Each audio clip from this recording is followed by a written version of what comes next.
This video is brought to you by photodetective.com. Visit us on the web at www.photodetective.com.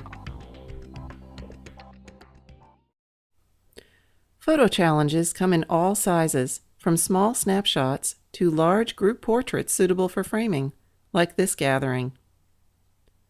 This photo is a great example of how family history is all about putting the pieces together.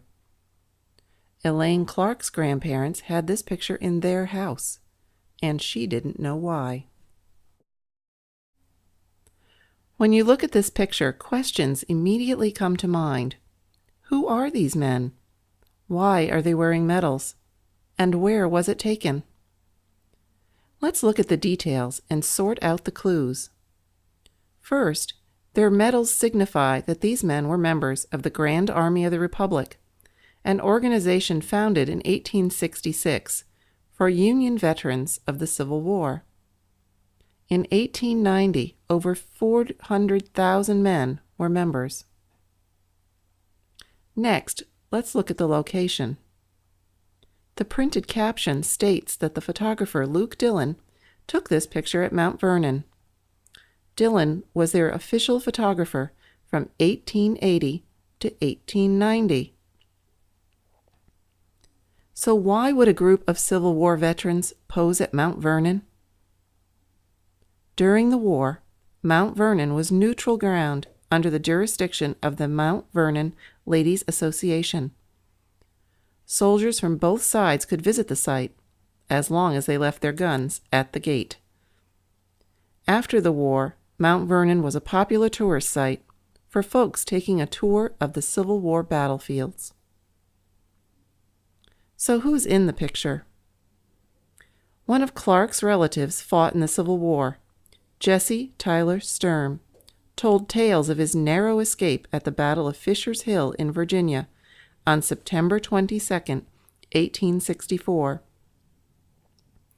Serving with Company H of the 14th West Virginia Volunteer Infantry, he hid behind a small tree and escaped the 42 bullets that hit his clothing, equipment, and the tree. He later wrote in his journal, "I had the blood of 3 men upon me, the sergeants, the lieutenants, and my own." In the background, an easel displays pictures for sale, and men are taking orders.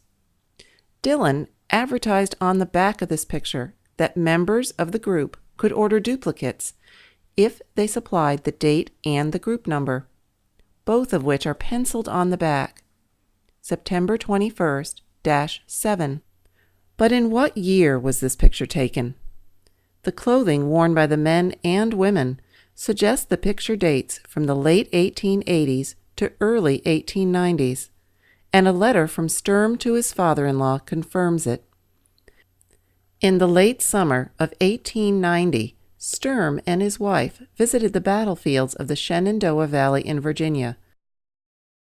Along the way, he retrieved bullets from the famous tree that he'd marked for future reference. It's likely this picture was taken on September 21st, 1890, one day short of the battle's 26th anniversary. Clark's grandparents honored Sturm by displaying this photograph. Only by putting all the pieces together was the story known.